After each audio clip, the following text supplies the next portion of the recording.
2 araw bago ang makasaysayang conclave para sa pagpili ng susunod na Santo Papa, puspusan pa rin ang paghahanda dito sa paligid ng Basilika. Mas ramdam na ang presensya ng Swiss Guards at Vatican Police dahil nga sa inaasahang pagdagsa pa ng mga deboto at turista. Samantala, dumalo ng final morning mass ang mga kardinal para sa yumaong si Pope Francis. Pero bago yan, kahapon nga sa pagdating ng ating team dito sa Roma, dumiretso kami sa PCF upang makibahagi sa kanilang Collegio Day. Inabutan natin si Cardinal Pablo Virgilio David at nagkaroon tayo ng pagkakataon na makausap siya ukol sa paghahanda bago ang conclave sa Miyerkules. Narito ang report.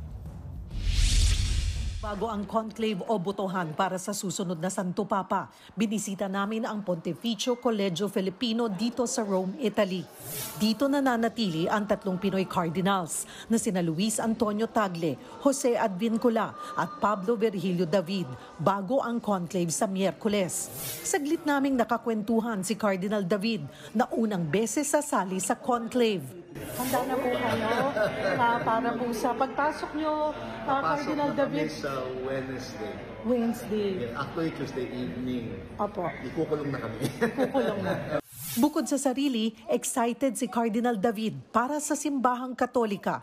Natutuwa raw ang kardinal sa mga nababasa niya online, sa mga expectation ng mga deboto para sa susunod na Santo Papa. Parang naluluha ako habang tinitingnan ko yung response ng mga tao. Ang wish ko lang marinig din iba kardinal. Hindi na nagbigay ng iba pang detalye si Cardinal David kaugnay ng conclave dahil sa oath of secrecy. Pero may panawagan siya sa mga Katoliko.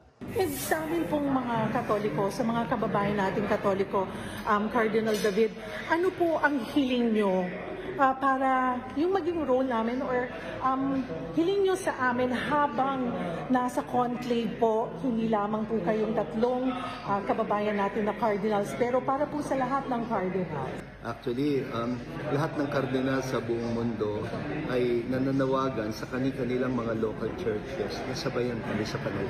Lahat ng bishops' conferences sa buong mundo, they have made it a point to call our communities to prayer during the whole duration hanggat hindi lumalabas ang puting usok. Inalala rin ni Cardinal David ang naituro sa kanila ng yumaong si Pope Francis. Maraming binago sa kultura ng simbahan ng yumaong Santo Papa. Parang mas nilapit kami sa mga tao. At hindi na yun mabubura, hindi yun mawawala. Permanente na yun. Sakto sa aming pagbisita ang idinaos na Collegio Day o paggunita sa pagkakatatag ng koledyo at Feast of Our Lady of Peace and Good Voyage. Dinaluhan ito ng marami nating kababayan na naninirahan dito sa Roma. Nagdaos ng misa na dinaluhan mismo ni na Cardinal David, Cardinal Tagle at Cardinal Advincula.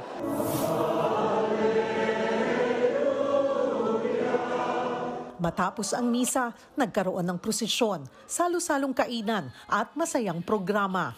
Bagamat isa sa mga papabili o matutunog na maging susunod na Santo Papa si Cardinal Tagle, nilinaw ng rector ng Pontificio Collegio Filipino na si Father Greg Gaston na walang tunay na makapagsasabi kung ano ang kalalabasan ng botohan. Ito kasing conclave, sabi din nila, no, pinapaulit sa amin, ito yung halalan na walang kandidato. In fact, pag nagpresenta kang kandidato, required lahat ng cardinal, isumbong ka. Dumalo naman sa final morning mass sa St. Peter's Basilica ang College of Cardinals para sa yumaong si Pope Francis. Ito ang huling araw ng Novendiali o 9 na araw ng pagluluksa.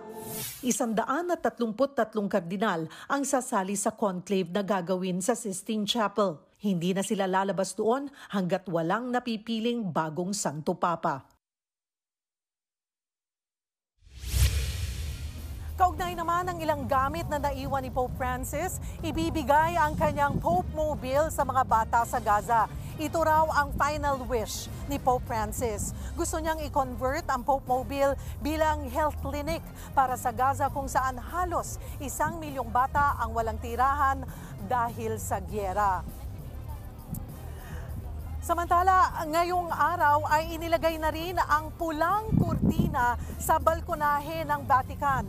Isa itong mahalagang bahagi ng tradisyon sa tuwing may bagong halal na Santo Papa.